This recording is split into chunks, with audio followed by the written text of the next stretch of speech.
اعوذ باللہ من الشیطان الرجیم بسم اللہ الرحمن الرحیم۔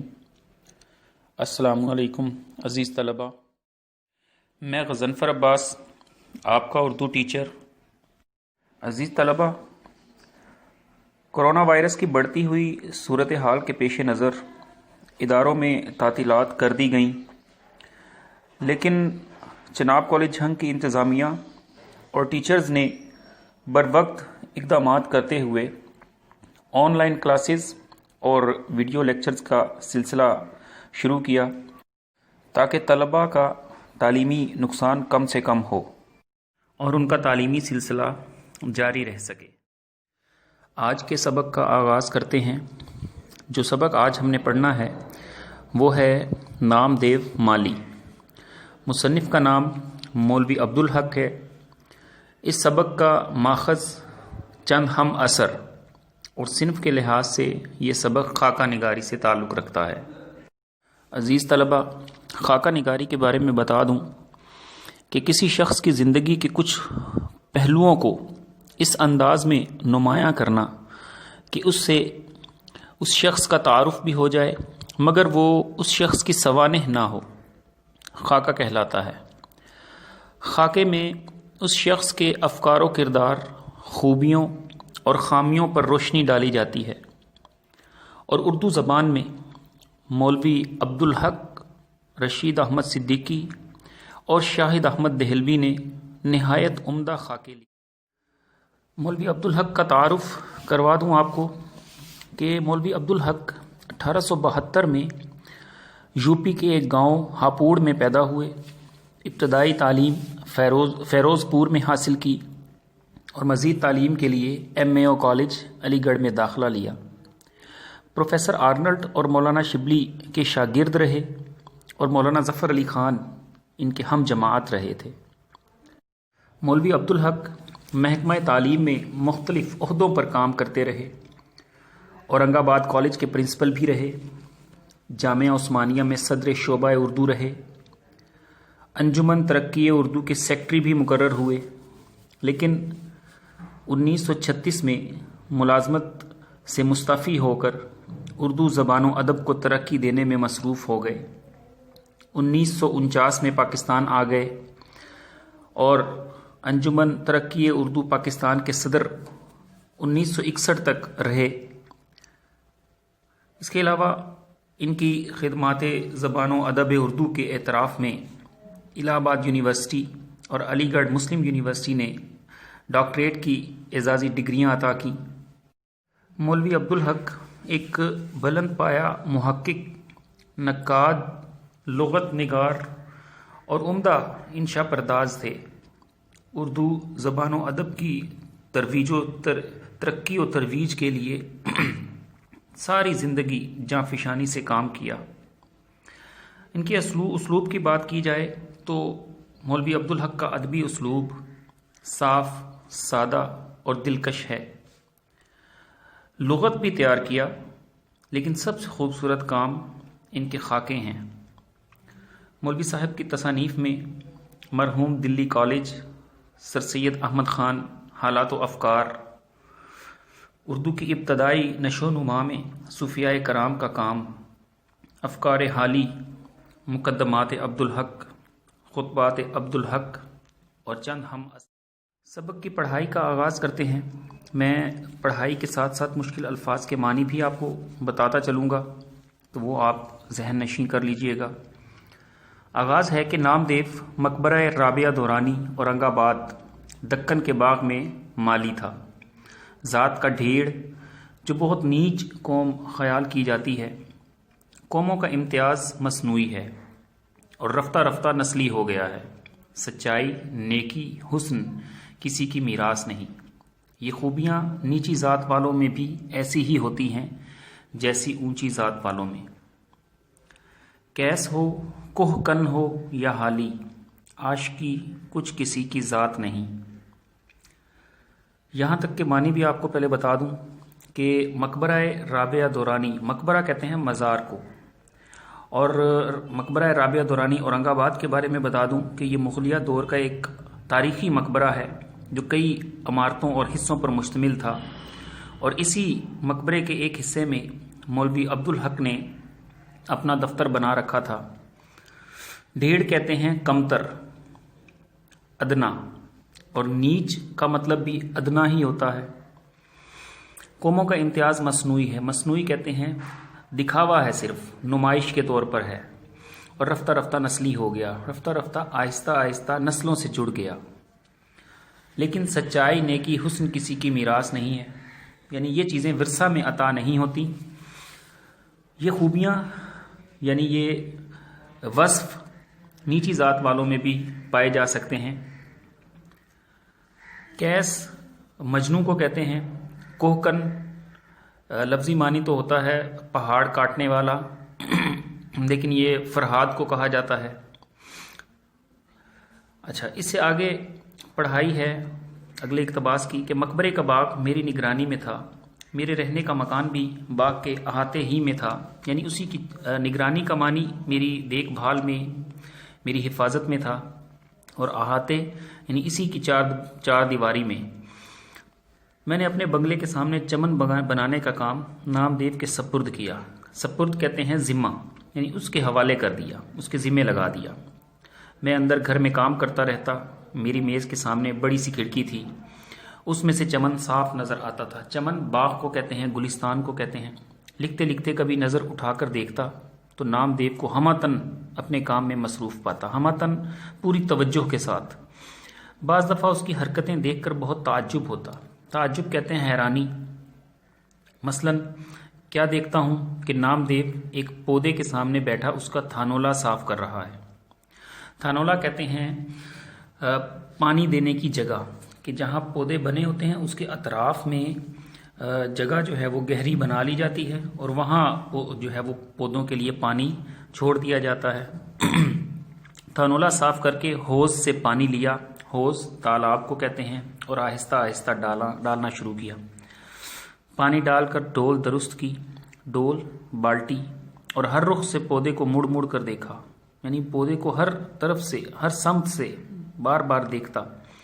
پھر الٹے پاؤں پیچھے ہٹ کر اسے دیکھنے لگا۔ دیکھتا جاتا تھا اور مسکراتا اور خوش ہوتا۔ یہ دیکھ کر مجھے حیرت بھی ہوئی اور خوشی بھی۔ حیرت، حیرانی، کام اسی وقت ہوتا ہے جب اس میں لذت آنے لگے۔ لذت، لطف، بے مزہ کام نہیں، بیگار ہے، بیگار بغیر اجرت کے کام۔ پھر ہے، اب مجھے اس سے دلچسپی ہونے لگی تھی، یہاں تک کہ بعض وقت اپنا کام چھوڑ کر اسے دیکھا کرتا۔ دلچسپی لگاؤ، مگر اسے کچھ خبر نہ ہوتی کہ کوئی دیکھ رہا ہے یا اس کے آس پاس کیا ہو رہا ہے۔ خبر، علم، اور آس پاس ارد گرد۔ وہ اپنے کام میں مگن رہتا، مصروف رہتا۔ اس کے کوئی اولاد نہ تھی۔ وہ اپنے پودوں اور پیڑوں کو اپنی اولاد سمجھتا تھا، اور اولاد کی طرح ان کی پرورش اور نگہداشت کرتا۔ نگہداشت، حفاظت، دیکھ بھال، اور پرورش کا مطلب بھی دیکھ بھال کرنا، پروان چڑھانا۔ ان کو سرسبز اور شاداب دیکھ کر، یعنی کہ شاداب کہتے ہیں ہرا بھرا، اور سرسبز بھی ہرا بھرا، ایسا خوش ہوتا جیسے ماں اپنے بچوں کو دیکھ کر خوش ہوتی ہے۔ وہ ایک ایک پودے کے پاس بیٹھتا، ان کو پیار کرتا، جھک جھک کر دیکھتا، اور ایسا معلوم ہوتا گویا ان سے چپکے چپکے باتیں کر رہا ہے، چپکے چپکے، خاموشی سے، آہستہ آہستہ، گویا جیسے جیسے وہ بڑھتے اور پھولتے پھلتے، یعنی وہ پروان چڑھتے، اس کا دل بھی بڑھتا اور پھولتا، یعنی اس کو بھی خوشی محسوس ہوتی۔ ان کو توانا اور ٹانٹا دیکھ کر اس کے چہرے پر خوشی کی لہر دوڑ جاتی۔ توانا، تندرست، بڑھتا ہوا، اور ٹانٹا، مضبوط۔ خوشی کی لہر دوڑ جاتی، یعنی اس کے چہرے پر خوشی آ جاتی۔ کبھی کسی پودے میں اتفاق سے کیڑا لگ جاتا یا کوئی اور روگ پیدا ہو جاتا، روگ کہتے ہیں بیماری کو، تو اسے بڑا فکر ہوتا۔ فکر کہتے ہیں پریشانی۔ بازار سے دوائیں لاتا، باغ کے داروغہ یا مجھ سے کہہ کر منگاتا۔ داروغہ یعنی چوکیدار سے، نگرانی کرنے والے سے۔ دن بھر اسی میں لگا رہتا اور اس پودے کی ایسی سیوا کرتا جیسے کوئی ہمدرد اور نیک دل ڈاکٹر اپنے عزیز بیمار کی کرتا ہے۔ سیوا کہتے ہیں خدمت کو۔ ہزار جتن کرتا، یعنی ہزار کوششیں کرتا، ہزار طریقے اپناتا، اور اسے بچا لیتا، اور جب تک وہ تندرست نہ ہو جاتا، ٹھیک نہ ہو جاتا، اسے چین نہ آتا، اسے سکون نہ آتا۔ اس کے لگائے ہوئے پودے ہمیشہ پروان چڑھے اور کبھی کوئی پیڑ ضائع نہ ہوا۔ پروان چڑھے، بڑھے، ضائع نہ ہوا کہ نقصان نہ ہوا، کوئی پودا خراب نہ ہوا۔ باغوں میں رہتے رہتے اسے جڑی بوٹیوں کی بھی شناخت ہو گئی تھی۔ جڑی بوٹیاں کہ جن کے ذریعے حکیم اور طبیب علاج کرتے ہیں، شناخت ہو گئی تھی، پہچان ہو گئی تھی۔ خاص کر بچوں کے علاج میں اسے بڑی مہارت تھی، عبور حاصل تھا، ہنرمندی حاصل تھی۔ دور دور سے لوگ اس کے پاس بچوں کے علاج کے لیے آتے۔ وہ اپنے باغ ہی میں سے جڑی بوٹیاں لا کر بڑی شفقت اور غور سے ان کا علاج کرتا، شفقت، محبت سے، انس سے، چاہت سے، لگاؤ سے۔ کبھی کبھی دوسرے گاؤں والے بھی اسے علاج کے لیے بلا لے جاتے، بلا تعامل چلا جاتا۔ بلا تعامل کہتے ہیں بے جھجک، مفت علاج کرتا اور کبھی کسی سے کچھ نہ لیتا۔ وہ خود بھی بہت صاف ستھرا رہتا تھا اور ایسا ہی اپنے چمن کو بھی رکھتا تھا، چمن، باغ کو، گلستان کو، اس قدر پاک جیسے رسوئی کا چوکا۔ رسوئی کا چوکا تو کہتے ہیں چبوترے کو، اور رسوئی کہتے ہیں باورچی خانہ، کہ جیسے باورچی خانے کو صاف رکھا جاتا ہے، وہ بالکل اسی طرح سے اپنے چمن کو، باغ کو بھی صاف رکھتا تھا۔ کیا مجال کہ جو کہیں گھاس پھوس یا کنکر پتھر پڑا رہے، کیا مجال، کیا جرت، گھاس پھوس، خشک گھاس یا کنکر پتھر، روشیں باقاعدہ، روش کہتے ہیں راہداری کو، پگڈنڈیاں، تھانولے درست، تھانولے کا لفظ پہلے بھی آیا ہے، پانی دینے کی جگہ، سنچائی، یعنی تھانولے درست یعنی وہ بالکل ٹھیک ہوتے، ٹھیک حالت میں ہوتے، صاف ستھرے۔ سنچائی، پودوں کو پانی دینا، اور شاخوں کی کاٹ چھانٹ وقت پر، یعنی کہ کٹائی کرتا شاخوں کی، حد سے زیادہ بڑھنے نہ دینا، جو غیر ضروری حصہ ہونا اس کو وقت پر جو ہے وہ کاٹ دینا۔ جھاڑنا، صاف کرنا، بہارنا کا مطلب بھی صاف کرنا ہوتا ہے، صبح شام روزانہ۔ غرض سارے چمن کو آئینہ بنا کر رکھتا تھا۔ غرض کے حاصل کلام یہ کہ، مختصر یہ کہ آئینہ بنا کر رکھا تھا، صاف ستھرا چمکتا ہوا بنا کر۔ باغ کے داروغہ عبدالرحیم خان فینسی خود بھی بڑے کارگزار اور مستعد شخص ہیں۔ کارگزار، کام کرنے والے، مستعد، ہوشیار، چست، دوسروں سے بھی کھینچ تان کر کام لیتے ہیں، کھینچ تان کر، ڈانٹ ٹپٹ کر۔ اکثر مالیوں کو ڈانٹ ٹپٹ کرنی پڑتی ہے، یعنی ان کی سرزنش کرنی پڑتی ہے، ورنہ ذرا بھی نگرانی میں ڈھیل ہوئی، یعنی نرمی ہوئی، ڈھیل، نرمی، ہاتھ پر ہاتھ رکھ کر بیٹھ گئے، یعنی سکون کرنے، آرام کرنے بیٹھ گئے، یا بیڑی پینے لگے۔ بیڑی سگریٹ مراد ہے، لیکن یہ ہوتا ہے بیڑی، دراصل کہتے ہیں کہ خشک پتے میں تمباکو بھر کر اور اس کو لپیٹ لیا جاتا ہے، یا سائے میں جا لیٹے، سائے میں، چھاؤں میں۔ عام طور پر انسان فطرتاً کاہل اور کام چور واقع ہوا ہے، فطرتاً، فطری طور پر کاہل، سست، اور کام چور کہتے ہیں محنت سے جی چرانے والا۔ آرام طلبی ہم میں کچھ موروثی ہو گئی ہے، آرام طلبی، آرام کی چاہت، آرام کرنا، موروثی ورثہ میں ملنے والی۔ لیکن نام دیو کو کبھی کچھ کہنے سننے کی نوبت نہ آئی، نوبت، حالت، وقت۔ وہ دنیا و مافیہا سے بے خبر اپنے کام میں لگا رہتا، دنیا و مافیہا، دنیا اور جو کچھ دنیا میں ہے، بے خبر، لا علم، نہ ستائش کی تمنا، نہ صلے کی پرواہ۔ ستائش، تعریف، تمنا، خواہش، صلہ، بدلہ، پرواہ، فکر، یعنی اسے نہ تعریف کی کوئی خواہش ہوتی تھی اور نہ ہی اسے بدلے کی کوئی فکر ہوتی تھی کہ اس کو اس کام کا صلہ بھی ملے، کوئی بدلہ ملے جو کام وہ کر رہا ہے۔ ایک سال بارش بہت کم ہوئی، کنووں اور باولیوں میں پانی برائے نام رہ گیا۔ باولی کہتے ہیں، یہ بھی ایک کنواں ہی ہوتا ہے کہ جس میں سیڑھیاں لگی ہوتی ہیں نیچے اترنے کے لیے۔ باغ پر آفت ٹوٹ پڑی۔ ظاہری بات ہے، پانی تو بہت زیادہ ضروری ہے پیڑ پودوں کی بڑھوتری کے لیے، تو چونکہ بارش کم ہوئی، پانی جو ہے وہ کم رہ گیا، تو باغ پر آفت ٹوٹ پڑی، پریشانی آ گئی۔ بہت سے پودے اور پیڑ تلف ہو گئے، ضائع ہو گئے۔ جو بچ رہے وہ ایسے نڈھال اور مرجھائے ہوئے جیسے دک کے بیمار۔ نڈھال کہتے ہیں کمزور، اور مرجھائے ہوئے، کملائے ہوئے۔ دک کے بیمار، دک کہتے ہیں تپے دک کے مریض کو۔ جیسے وہ زرد پڑ جاتے ہیں ویسے ہی پودے بھی زرد اور کمزور، کملائے ہوئے پڑ گئے۔ نامدیو کا چمن ہرا بھرا تھا، سرسبز و شاداب تھا۔ وہ دور دور سے ایک ایک گھڑا پانی کا سر پر اٹھا کر لاتا اور پودوں کو سینچتا، یعنی پانی کی تلاش میں دور دور تک جاتا اور بھر کر لاتا پانی گھڑے میں اور پودوں کو پانی دیتا۔ یہ وہ وقت تھا کہ قحط نے لوگوں کے اوسان خطا کر رکھے تھے۔ قحط کہتے ہیں بھوک، خشک سالی، اوسان خطا کر رکھے تھے، ہوش اڑا رکھے تھے، اور انہیں پینے کو پانی مشکل سے میسر آتا تھا۔ میسر آنا، دستیاب ہونا، ملنا، مگر یہ خدا کا بندہ کہیں نہ کہیں سے لے ہی آتا اور اپنے پودوں کی پیاس بجھاتا، یعنی کہیں نہ کہیں سے پانی ڈھونڈ کر لے آتا اور پودوں کو دیتا۔ جب پانی کی قلت اور بڑھی، قلت تنگی، یعنی جب پانی اور زیادہ کم ہو گیا اور ڈھونڈنا اور تلاش کرنا بہت ہی زیادہ مشکل ہو گیا، تو راتوں کو بھی پانی ڈھو ڈھو کے لانا شروع کیا، ڈھو ڈھو کے، اٹھا اٹھا کر۔ پانی کیا تھا؟ یوں سمجھیے کہ آدھا پانی اور آدھی کیچڑ ہوتی تھی، یعنی کہ مٹی ملا پانی، گدلا پانی، وہ بھی تلاش کر کے لے کر آ جاتا تھا پودوں کو۔ لیکن یہی گدلا پانی پودوں کے حق میں آب حیات تھا۔ آب حیات کہتے ہیں زندگی بخشنے والا۔ گدلا، میلا، مٹی ملا۔ میں نے اس بے مثل کارگزاری پر اسے انعام دینا چاہا، بے مثل کہ جس کی کوئی مثال نہ ہو۔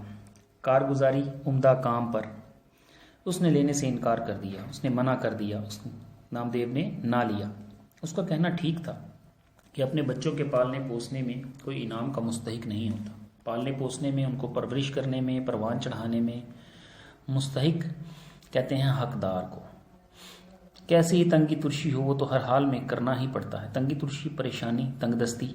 جب اعلیٰ حضرت حضور نظام کو اورنگ آباد کی خوشگوار آب و ہوا میں باغ لگانے کا خیال ہوا تو یہ کام ڈاکٹر سید سراج الحسن، نواب سراج یار جنگ بہادر ناظم تعلیمات کو تفویض ہوا۔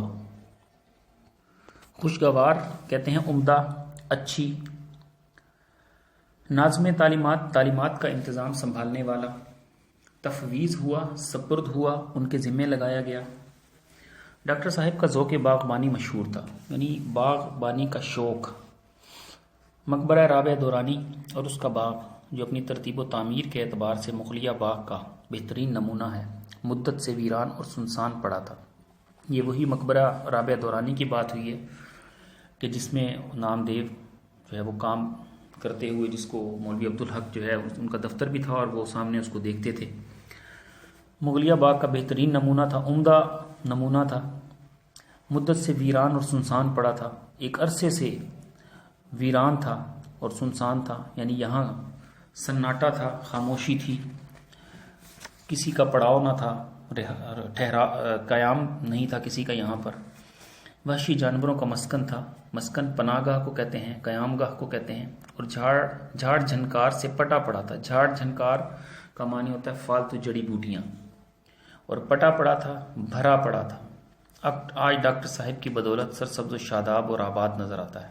سرسبز و شاداب یعنی ہر طرف ہریالی نظر آتی ہے، اس میں پودے نظر آتے ہیں، یعنی اس کو ایک باغ کی شکل جو ہے وہ حقیقتاً ڈاکٹر صاحب نے دی۔ اب دور دور سے لوگ اسے دیکھنے آتے اور سیر و تفریح سے محظوظ ہوتے، لطف اندوز ہوتے۔ ڈاکٹر صاحب کو آدمی پرکھنے میں بھی کمال تھا، پرکھنے میں، جانچنے میں خوبی حاصل تھی۔ آدمی کو دیکھ کر ہی پہچان لیتے تھے۔ نامدیو کے بڑے قدردان تھے، قدر کرنے والے، عزت کرنے والے۔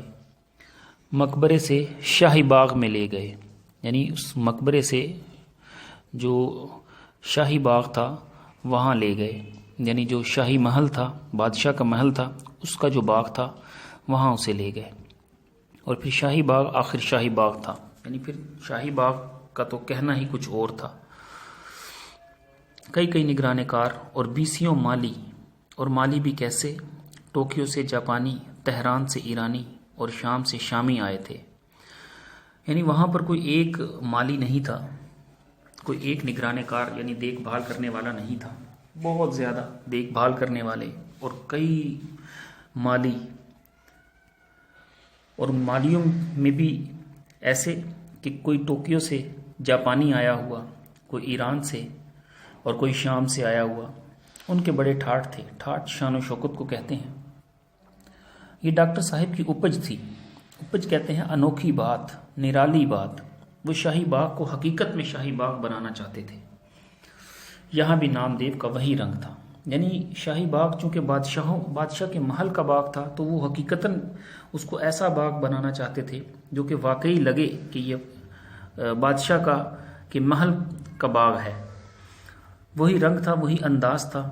اس نے نہ فن باغبانی کی کہیں تعلیم پائی، فن کہتے ہیں ہنر، باغبانی باغ میں پیڑ پودے لگانے کا ہنر، اور نہ اس کے پاس کوئی سند یا ڈپلومہ تھا، یعنی اس کے پاس کسی قسم کی کوئی سند بھی نہیں تھی، کوئی ڈگری نہیں تھی اس کے پاس، البتہ کام کی دھن تھی۔ دھن کہتے ہیں لگن، لگاؤ، کام سے سچا لگاؤ تھا، سچا لگاؤ، محبت تھی، اور اسی میں اس کی جیت تھی۔ شاہی باغ میں بھی اسی کا کام مہاکاج رہا، سب سے عمدہ۔ دوسرے مالی لڑتے جھگڑتے، سیندھی شراب پیتے۔ سیندھی شراب کہتے ہیں کہ کھجور کے رس سے تیار کی جانے والی شراب، لیکن یہ نہ کسی سے لڑتا جھگڑتا، نہ سیندھی شراب پیتا، یہاں تک کہ کبھی بیڑی بھی نہ پی۔ بس یہ تھا اور اس کا کام تھا، یعنی اس کو صرف اپنے کام سے لگن تھی، اس کو کسی دوسرے کام سے یا کسی دوسرے معاملے سے کوئی غرض نہ تھی۔ ایک دن نامعلوم کیا بات ہوئی کہ شہد کی مکھیوں کی یورش ہوئی۔ یورش کہتے ہیں حملہ۔ سب مالی بھاگ کر چھپ گئے، یعنی اپنے آپ کو چھپا لیا، بچا لیا، لیکن نامدیو کو خبر بھی نہ ہوئی کہ کیا ہو رہا ہے، یعنی اسے علم ہی نہ ہوا، اپنے کام میں لگا رہا، یعنی اس قدر اپنے کام میں مشغول تھا کہ اسے علم ہی نہ ہوا۔ اسے کیا معلوم تھا کہ قضا اس کے سر پر کھیل رہی ہے، قضا موت۔ مکھیوں کا غضبناک جھلڑ اس غریب پر ٹوٹ پڑا، غضبناک غصے میں بھرا ہوا، جھلڑ کہتے ہیں غول، گروہ، اس غریب پر ٹوٹ پڑا، حملہ آور ہوا، اتنا کاٹا کہ بے دم ہو گیا، آخر اسی میں جان دے دی۔ یعنی ان مکھیوں کے کاٹنے کی وجہ سے آخرکار اس کی جان چلی گئی۔ بہت سادہ مزاج، بھولا بھالا اور منکسر المزاج تھا، یعنی سادہ مزاج، سادہ طبیعت کا، سیدھا سادہ انسان، بھولا بھالا، معصوم، اور منکسر المزاج کہتے ہیں نرم طبیعت کا، عاجز، انکسار۔ چہرے پر بشاشت اور لبوں پر مسکراہٹ کھیلتی رہتی تھی، بشاشت خوشی اور لبوں پر مسکراہٹ ہنسی، چھوٹے بڑے ہر ایک سے جھک کر ملتا، یعنی سب کی عزت کرتا، غریب تھا اور تنخواہ بھی کم تھی، اس پر بھی اپنے غریب بھائیوں کی بساط سے بڑھ کر مدد کرتا تھا۔ بساط کہتے ہیں ہمت سے، طاقت سے۔ کام سے عشق تھا، اور آخر کام کرتے کرتے ہی اس دنیا سے رخصت ہو گیا، یعنی اس دنیا کو جب چھوڑ کر گیا تب بھی اپنے کام میں مصروف عمل تھا، یعنی کام میں مصروف تھا۔ گرمی ہو یا جاڑا، دھوپ ہو یا سایہ، وہ دن رات برابر کام کرتا رہا۔ جاڑا کہتے ہیں سردی کو۔ اسے کبھی یہ خیال نہ آیا کہ میں بہت کام کرتا ہوں یا میرا کام دوسروں سے بہتر ہے، اسی لیے اسے اپنے کام پر فخر یا غرور نہ تھا۔ فخر کہتے ہیں ناز، اور غرور کہتے ہیں تکبر۔ وہ یہ باتیں جانتا ہی نہ تھا۔ اسے کسی سے بیر تھا نہ جلاپا۔ بیر کہتے ہیں دشمنی کو، اور جلاپا کہتے ہیں حسد۔ وہ سب کو اچھا سمجھتا اور سب سے محبت کرتا تھا، غریبوں کی مدد کرتا، وقت پر کام کرتا، آدمیوں، جانوروں، پودوں۔ اسے کبھی یہ احساس نہ ہوا کہ وہ کوئی نیک کام کر رہا ہے۔ نیکی اسی وقت تک نیکی ہے جب تک آدمی کو یہ معلوم نہ ہو کہ وہ کوئی نیک کام کر رہا ہے۔ جہاں اس نے یہ سمجھنا شروع کیا، نیکی نہیں رہتی۔ پھر ہے کہ جب کبھی مجھے نامدیو کا خیال آتا ہے تو میں سوچتا ہوں کہ نیکی کیا ہے اور بڑا آدمی کسے کہتے ہیں۔ ہر شخص میں قدرت نے کوئی نہ کوئی صلاحیت رکھی ہے. صلاحیت کہتے ہیں خوبی. اس صلاحیت کو درجہ کمال تک پہنچانے میں ساری نیکی اور بڑائی ہے. یعنی اس خوبی کو، صلاحیت خوبی کو درجہ کمال، اونچے درجے پر پہنچانے میں، بلندی پر پہنچانے میں ہی نیکی اور بڑائی ہے. درجہ کمال تک نہ کبھی کوئی پہنچا ہے نہ پہنچ سکتا ہے. درجہ کمال یعنی انتہائی سب سے اونچے مقام پر. لیکن وہاں تک پہنچنے کی کوشش ہی میں انسان بنتا ہے. یعنی اس کوشش میں ہی انسان بنتا ہے. یہ سمجھو کندن ہو جاتا ہے. کندن لفظی معنی خالص سونا. حساب کے دن جب اعمال کی جانچ پڑتال ہوگی، یعنی انسان نے جو کام کیے ہوں گے، اعمال، عمل کی جمع، کام، جانچ پڑتال، ان کے بارے میں پتہ لگایا جائے گا، حساب کیا جائے گا. جانچ پڑتال، حساب. خدا یہ پوچھے گا کہ میں نے جو استعداد تجھ میں ودیت کی تھی، استعداد کہتے ہیں ہمت، طاقت، صلاحیت، ودیت کی تھی، عطا کی تھی، اسے کمال تک پہنچانے اور اس سے کام لینے میں تو نے کیا کیا، اور خلق اللہ کو اس سے کیا فیض پہنچایا. فیض کہتے ہیں فائدہ، اور خلق اللہ کی مخلوق. اگر نیکی اور بڑائی کا یہ معیار ہے تو نامدیو نیک بھی تھا اور بڑا بھی. معیار کہتے ہیں پیمانہ. تھا تو ذات کا ڈھیڑ، پر اچھے شریفوں سے زیادہ شریف تھا. یہ ڈھیڑ کا لفظ پہلے بھی آیا ہے، کمتر، ادنا، لیکن اچھے شریفوں سے زیادہ شریف تھا. شریف، نیک. عزیز طلبہ، سبق کی پڑھائی مکمل ہو گئی. ساتھ ساتھ میں نے آپ کو مشکل الفاظ کے معنی بھی بتا دیے ہیں. تو اب آپ نے اس سبق کے جو مشکل الفاظ کے معنی ہیں وہ بھی یاد کرنے ہیں، اور اس کے ساتھ ساتھ آپ نے اس سبق کا خلاصہ بھی تحریر کرنا ہے، لکھنا ہے، اور یہی آپ کا ہوم ورک ہوگا. اگلے ویڈیو لیکچر میں ہم اس کی مشق مکمل کر لیں گے انشاءاللہ. تب تک کے لیے اپنا خیال رکھیے. اللہ حافظ.